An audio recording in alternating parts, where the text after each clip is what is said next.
Welcome to this episode of The Real Game. Before we get into our episode today, I want to talk about my sponsor, Tooth Shower, for just a minute. You know, I've been using this product now for about 2 months. My teeth feel cleaner. I've taken some time off my morning routine. So I really love this product. If you go on toothshower.com, that's toothshower.com, you can check it out. You know, we have Christmas coming up, so maybe you're struggling to figure out what you're going to buy somebody for Christmas. This will make an excellent Christmas gift. It's something that you can hook right up to your shower. It's easy to hook up. You can hook it up in just a matter of minutes. And it's really a great product. You should check it out.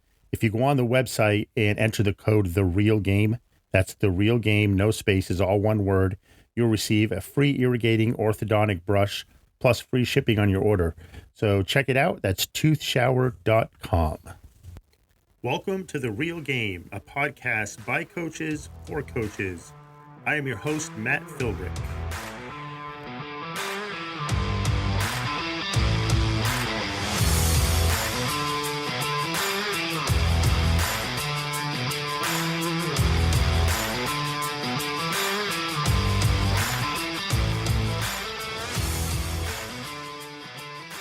Welcome back to this episode of The Real Game. Today we are in, almost sunny southeastern Pennsylvania.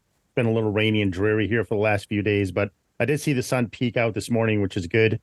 I'm not a big, this podcast really isn't about sports in general. It's more about coaching, but it seems like the big news this weekend out of the sporting world is college football. I've never been a big fan of college football, but I did read today how everybody's a little bit up in arms about Florida State not making the playoffs and being 13-0 and all that. So if you're a college football fan and you are especially a Florida State fan, my apologies to you that happened. I'm not sure what the selection committee was thinking there. Maybe we can get our guest to weigh in on that in a couple of minutes, see what he thinks. But that's not really what we're talking about today. I've never really been a fan of college football. I have tried to develop an interest for college football, and I always leaned more towards the NFL. But even now, my team is in the basement, so I've kind of walked away from that temporarily as well. So, but I'll tell you what I am a fan of. I am a fan of men and women who are investing in the next generation of servant leaders, and I'm a fan of coaches doing what they do. And I'm a fan of this guy that I have on here today because I know that that's what he's doing. So my guest with me today is the head men's soccer coach at Cairn University here in Philadelphia, kind of right in my backyard. His name is Luke Gibson. Luke, welcome to the show. It's good to have you on here today. It's honored to be here. And like I said earlier, when off air, anytime you get to talk about coaching with coaches, I'm a happy man. So grateful to be here and grateful for the platform. Yeah, definitely. It's good to have you on here. We met through kind of a mutual friend of ours, Josh Beers, and I know pretty sure you have his son playing on your team. So shout out to Josh. Josh, if you're listening to this, thanks for making the connection for us. Luke, tell us a little bit about yourself. Just maybe your coaching journey and how you got to where you are now at Cairn, coaching men's soccer there. Sure. So I've been at Cairn University for about 10 seasons. So that's been an awesome journey that I'm really, really grateful for. Prior to that, I was at William Tennant High School in Bucks County. I was there for 4 years, learned a ton. And prior to that, I was from the Lancaster County area. So did a couple years at Lancaster Bible College, where I actually got to coach with Josh Beers. Okay. Who was a mentor and a huge part of my coaching journey. And I started at a high school up there too. So kind of been at both levels. It's been to reflect back now on all those years. It's hard to believe how I've been in it for 20 years, but I've learned a ton. Yeah. And time flies, doesn't it? Absolutely. People say time flies when you're having fun, but time just flies, whether you're having fun or not. Absolutely. We've all had those seasons where, it wasn't so great. But even in the losing seasons, it's still an opportunity to impact young lives. And so I'm glad to hear your journey. I'm always interested in hearing, how other coaches have kind of gotten involved in what they're doing. And so let's jump right into the topic today, Luke. I don't know if you listened to this episode. You said you'd listened to a few previous episodes, but a while back I had a guy on. He was a sports psychologist. His name was Nick Fuller, and in the interview process, he it was pretty interesting to hear his side of his side of sports and what he does in sports psychology. And so I asked him a bunch of questions about like mental toughness and stuff like that. Towards the end of the interview, I asked him just kind of randomly, hey, what's because he's worked with Olympic athletes and all kinds of high level athletes. I said, what's the one kind of common denominator that you see in high level successful athletes? And his answer was they're all, without even hesitating, he said they are all ultimate team players. Like they put team first. It's team over self. And that was interesting to me.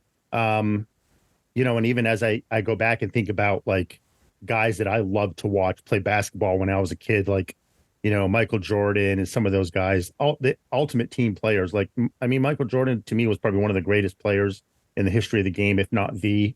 But just to think about these guys and how they put others team before themselves was really interesting to me. So as I went into this season with my own team here, we chose Philippians 2:3 as our team verse, which says, "Do nothing from selfish ambition or conceit, but in humility count others more significant than yourselves." So I guess right there you kind of see, how that kind of pushes us to putting others first and being better teammates. So that all leads me to my interview with you. And the topic that we're going to talk about today is teammates, and how do you be a good teammate, and how can you develop that, as a coach. So I'm going to jump right into the first question with you is, in your experience, Luke, are there key qualities that make someone a good teammate in a coaching context? Yeah, definitely. One of the things that we talk about with our guys, from day one is finding a way to be valuable. The reality is everyone wants to be valuable on the field or the court or wherever that may be, but there's only so many minutes, so many spots. So I think the best teammates are the ones that really embrace that role, maximize their value in a way that the team needs. Sure. The reality is it doesn't always line up with what they hope for or work towards. But I do think that there are definitely some key qualities that go alongside of that. Selfless guys who love to compete and love to serve.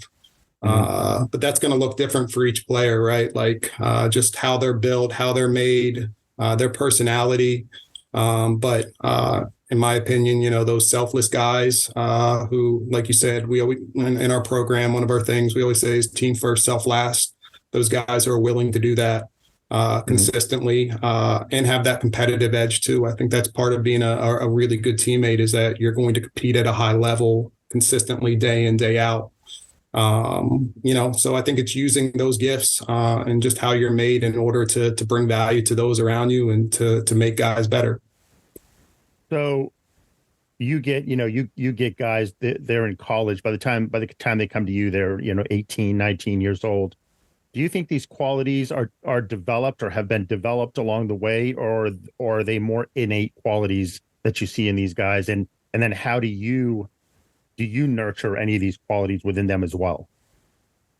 Yeah, it's a good question. As a college coach, I'd be lying if I said I didn't actively recruit those qualities. I think that's important, and bringing the right guys into the right guys into the place, I think is important. But I do think they're nurtured, the reality is when we talk about like leadership, there's I think it's a misconception within sports is that, there's just natural born leaders, right? You hear that term. I think oftentimes those guys are just, or those players are just, they had really strong leadership influences in their life, right?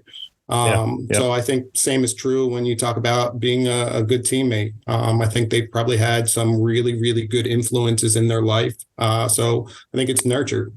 So I think when guys come in, it's important right away to kind of have those team norms and to share those team norms. And you need a strong group of older guys who are going to be willing to be patient with younger guys, with that age gap and how they're going to kind of foster that those program norms that you want guys to compete with, to serve with, to just kind of define what we are. So definitely believe it's nurtured, and I think you have to be really intentional about nurturing that within your program.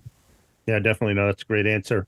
And you basically reflected the same thing he said, but I had the opportunity to talk to, his name was Kevin Hambley. He's the women's volleyball coach at Stanford University. And I asked him, what do you look for when you're recruiting young ladies to play on your team? And one of the things he mentioned was family. Like what's your family life like? How do you treat, your parents and your siblings? And I think a lot of that nurturing that you talk about comes from their family. Obviously, mom or dad play a big part in that nurturing process, and by the time they're 18 or 19, they're not done at that point, but certainly the foundation has been laid as to what kind of characteristics and qualities that they have within them. Would you agree to that? Yeah, I think so. I think a lot of what he said is true. Like my background is also as a social worker for 7 years. So like I do also think that family can be a privilege. That I was fortunate to have 2-parent household.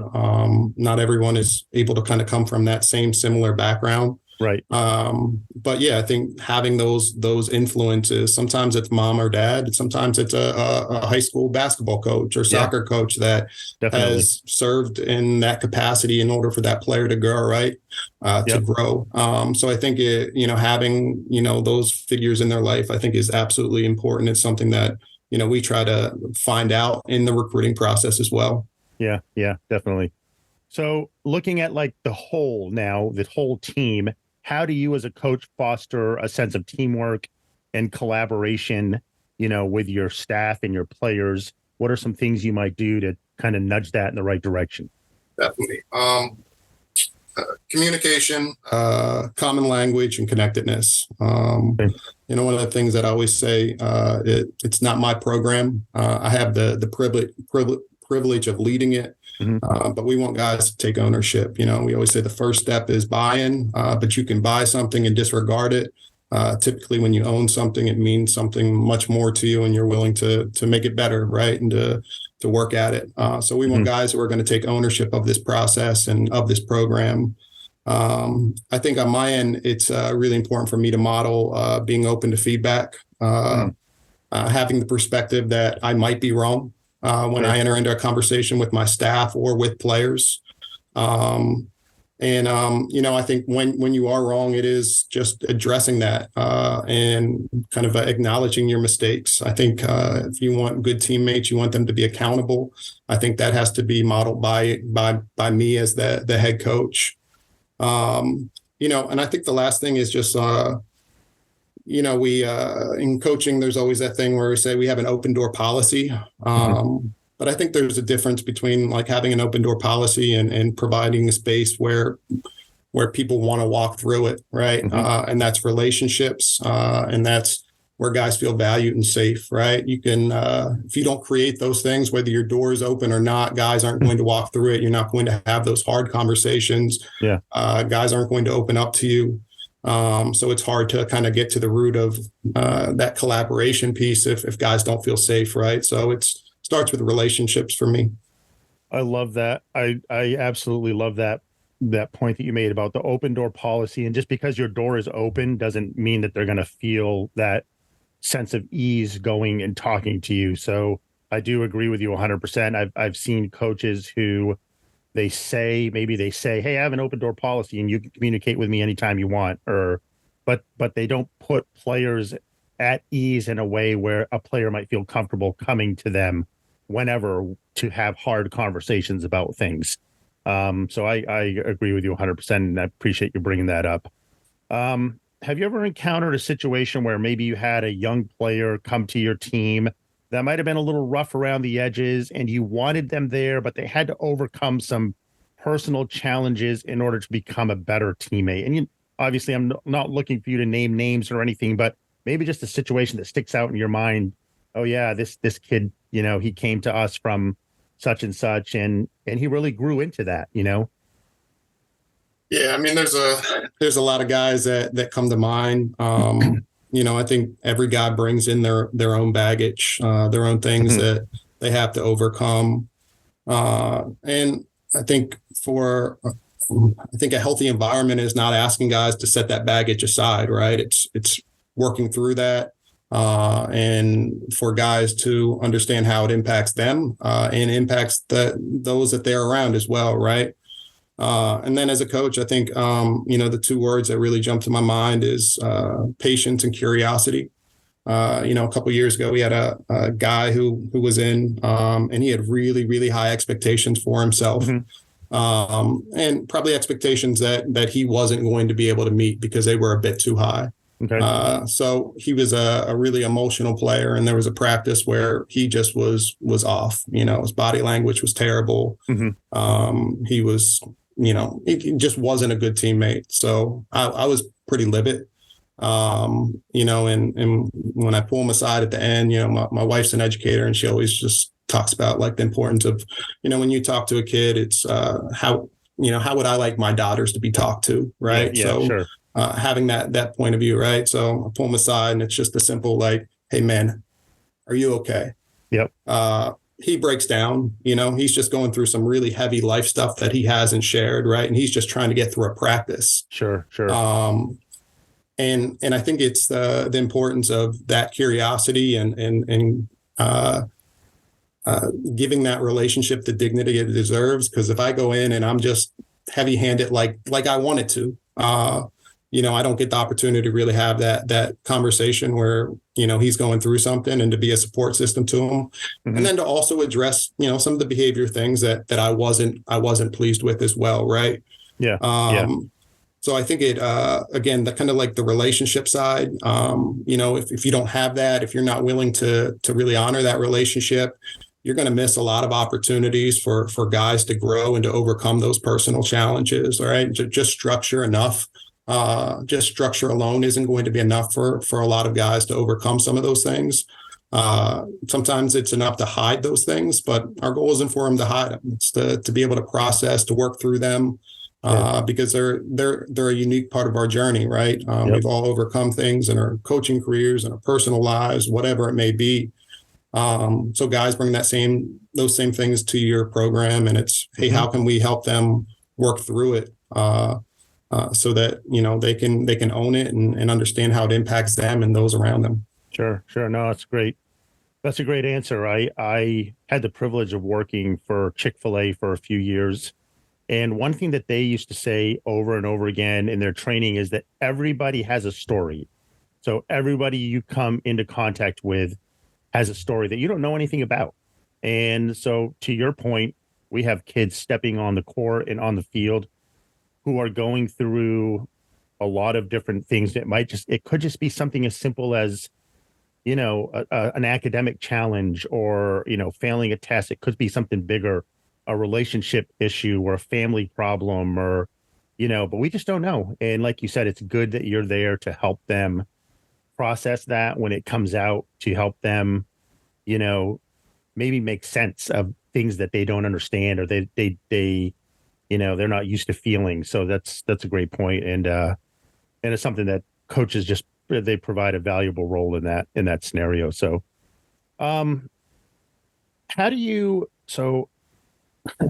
that this ever happens, but a lot of times there are conflicts or disagreements amongst teammates.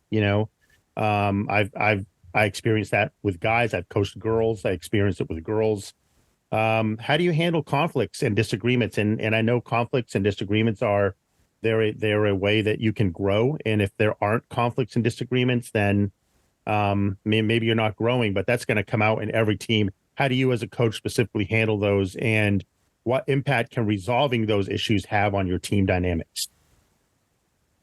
Yeah, that's a great question. I think conflict is a really healthy thing. If you have a team that doesn't have conflict, I can show you a team that doesn't communicate. So I think when it happens, I try to empower my guys as much as possible. So, the first step is you hope that the two players in conflict can resolve whatever their kind of what's going on, they can resolve it on their own.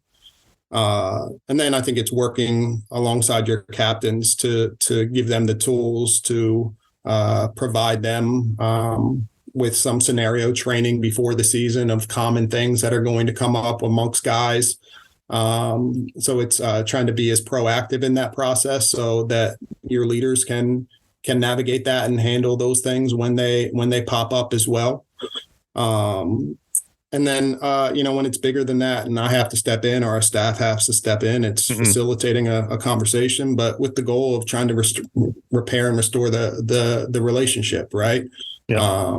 And there's probably somebody who's on the wrong side of the situation, and it's, being honest and addressing that. But we want guys to be accountable, and some of it's just like teaching them how to navigate conflict, because ultimately, my goal as a coach, right? Like, obviously want to win and do all those things, just like every coach in this sport. But it's also to prepare guys for the next phase of their life, and conflict management is huge, right? Not just in their professional lives, but if they're going to have a healthy marriage, relationships with their kids, just kind of every facet of their life, right? They're going to have to be able to navigate that well. So I think it's kind of tackling conflict head on, understanding that it's normal, it's a healthy thing. It's just how we get through it and how we manage it, I think, is the important part. And I think if you do it well as a team, right, like those things that come up throughout a season aren't hidden.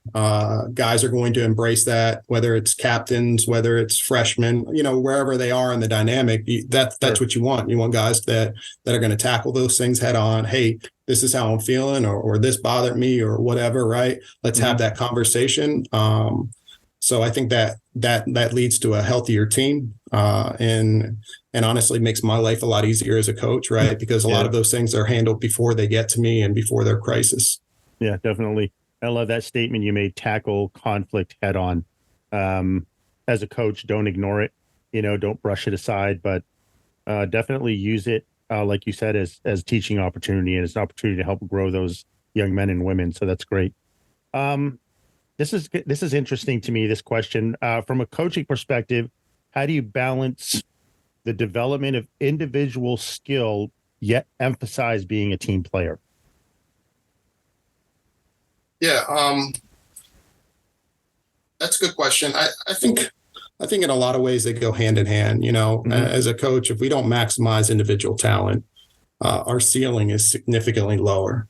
We need our best players to perform at their best level. We need, and then just go down the list. Everyone needs to, if everybody's performing at their peak, we're going to be a lot better.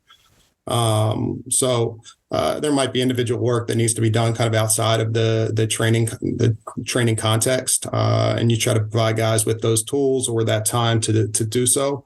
And then I think, within a training session, it's being really, really intentional about, aligning, whatever we are training on in our game model, right, with what some of those individual players need as well, right? So getting to that guy who needs to work on something, whether it's identifying third man runs or whatever it is, right, and saying, hey, this is what I really want you to focus on within this session, right? This is how it's going to relate to you getting better and growing, right? And typically, their growth is going to go alongside of our team's growth as well, right? So I think it's just aligning those two. And understanding that they don't work in opposition of one another.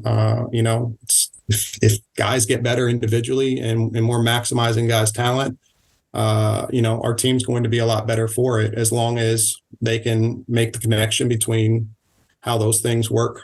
Yeah, definitely. No, I love your answer. That's a great point. I think that you're exactly right. If individuals get better, then the team gets better, right? Yeah, definitely. So that's great. So this is the last question I have for you. And this, I think that leadership, the topic of leadership could be a whole podcast on its own. And I'm going to try to kind of tie the two together here at the end. But in your opinion, what's the relationship between leadership and being a good teammate? And can a player be a good leader and a supportive teammate at the same time? Yeah, I believe they can. Absolutely. I think One of the things that we say is everybody has the opportunity to lead, but in order to lead, you have to be willing to serve. Mm-hmm. So when teammates know that you're going to put team before self, like it kind of gives your voice a little bit more credibility than you had prior, right? I think the hard thing, the burden of leadership in many ways, especially with young people, but people of all ages struggle with it, is you have to tell the truth, and you have to tell hard truths at times, right? Mm-hmm. Because that's the role that you were given. And that's not always fun. But I also believe that's how you demonstrate that you love and care about somebody as well, right? Yeah. Those people in our lives who are willing to tell us the truth when our behavior doesn't line up with our character.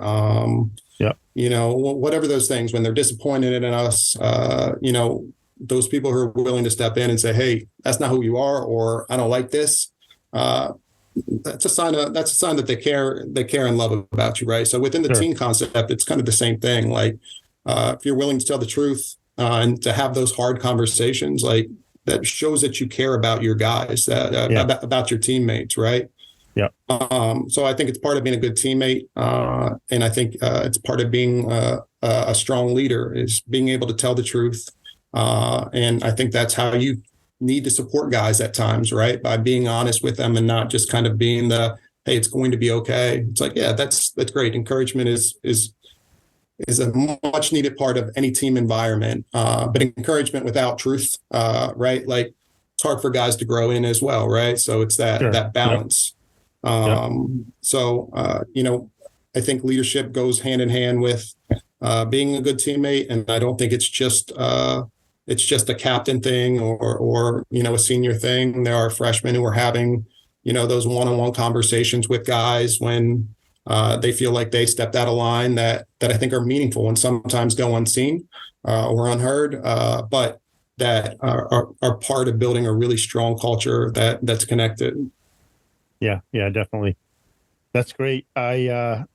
You've given us a lot to think about here today, Coach. You definitely have given us some wise advice on this topic of being a good teammate, and certainly appreciate your input and what you're doing there at Cairn University. And before we go today, do you care at all about college football? Yeah, I mean, I follow college football. Like it's during my season, so like it's like, hey, when I'm not doing film and right, consumed with the next game. Yeah. But yeah, what do you think about the Florida State thing? I was you're heartbroken for those guys in Florida State. Sure, you do everything that you're supposed to do. You win a Power 5 conference. You're undefeated. And decisions made based on how someone else projects that game's going to go. I think it was definitely a disservice to them, and you just feel gutted for those guys who've done everything that they could to get to a spot that they've earned. Yeah, definitely. I agree with you there. As little as I care about college football, I do feel bad for those guys, and we'll see what happens with the other teams that are in it. But anyways, Coach, it's been a pleasure having you on here today. I appreciate what you're doing and continue to follow your program there at Cairn University. And good luck to you as you hopefully you get a little bit of time off now that the season's over, but as you start obviously preparing for next year and the guys that, God's going to send your way, and you continue to minister there too. So hopefully our paths will cross again. Definitely. I appreciate the time and the opportunity to chat. It means a lot. All right. Take care, Coach. Take care. I hope you enjoyed today's episode of The Real Game. I'd like to leave you today with this quote by Isaac Newton as it relates to teamwork.